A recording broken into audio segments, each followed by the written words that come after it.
Hello everybody, my name is Tyler Scoggin. I'm here with Hayden Atchison, and we are working on a dielectric breakdown study of altered epoxies and additively manufactured materials.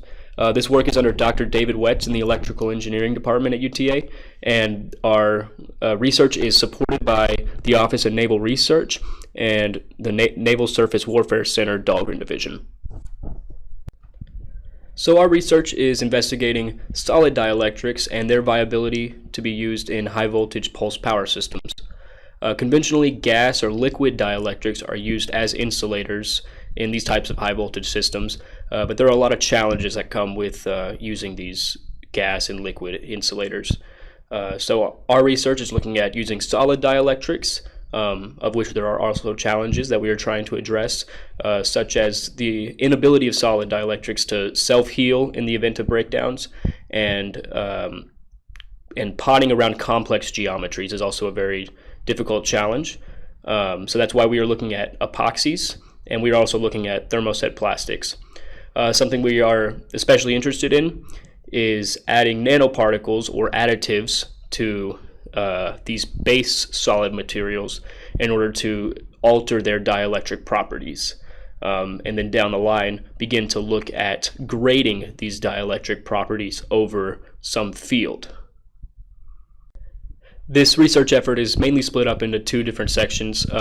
There is a finite element modeling and simulation portion being carried out by Hayden Atchison, and then the actual experimental work and working with breaking down these solids physically is being carried out by me, Tyler Scoggin.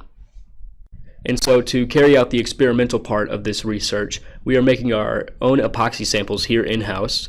To make these, we purchased a speed mixer, a planetary mixer from FlakTech, and we are using this to create and mix our epoxy samples from the two-part epoxy, the resin and the hardener, as well as we can add in these nanoparticle powders into the mixture, and this speed mixer makes it up very well for us, and it also is incorporated with a vacuum which will pull air and degas out of the samples. A epoxy formulation according to the additive concentration that we'd like to make our epoxy sample out of. We're able to cast epoxy samples using molds that we've created.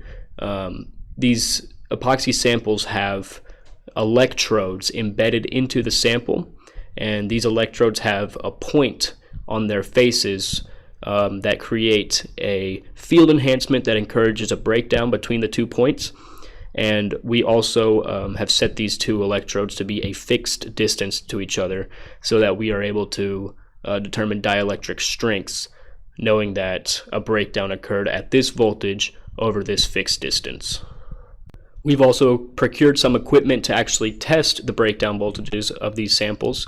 One, we bought a Marx generator, which allows to fire a very high voltage pulse over this sample and determine if these samples are or have broken down and at what voltage they break down at. We also procured a high pot tester, which will allow us to put up to 100 kV of DC over the samples and determine if these are able to break the samples down as well. As far as experimental results go, at this point in time, we can create our epoxy samples consistently, and we are able to make them with whatever additive concentration we desire for a certain sample. So we're doing good with creating our samples. We're also able to create graded plastic samples using a hydraulic press and compressing them together, and then potting them in epoxy. So at this point, we are able to make our samples with our materials of interest, and now we are working to get them broken down by these high voltage pulses from the Marx generator. And now I'll pass it over to Hayden Atchison to talk about his modeling and simulation work for this effort. Thank you, Tyler. My portion of this effort was focused on modeling specific geometries, whether it was the full epoxy mold or multiple stacked layers of particles or virgin epoxies. This is done by creating a MATLAB code that interfaces with either SolidWorks or our finite element modeling simulator of choice, namely CST Studio, to where I can automate the entire simulation process from model creation and editing to particle generation and import. The two different types of models for this are the Swiss cheese version of it, to where I have a full mold, then I add particles to it, to where there are particles not only between the electrodes but around the outside as well. The other method for this is multiple stacked disks of particles that can be of varying fills to effectively grade between the dielectrics. Due to the complexity of these models, they take quite a long time to simulate.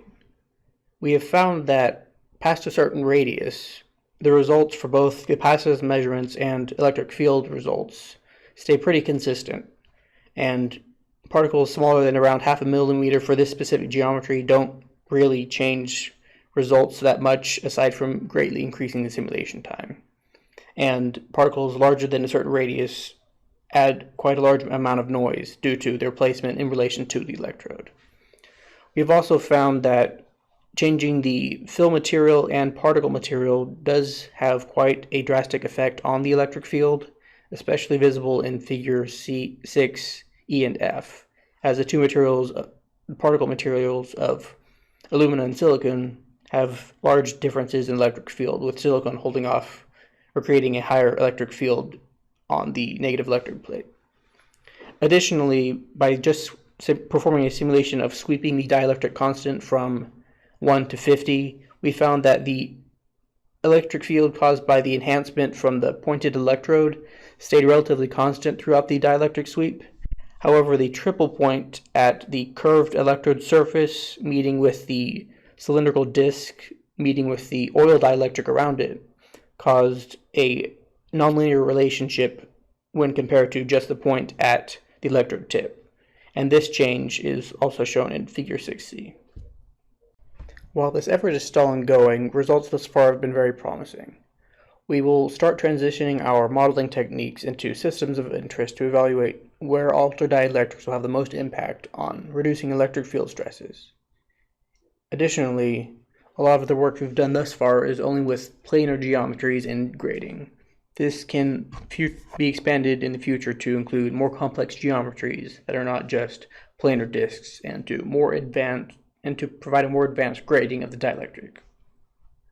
I would like to thank my colleague Tyler Scoggin and our supervising professor Dr. David Wetz, and additionally our sponsor, the Office of Naval Research, for supervision of this project. And if anyone has any questions, please reach out to either Tyler or myself or our sponsor, Dr. Wetz.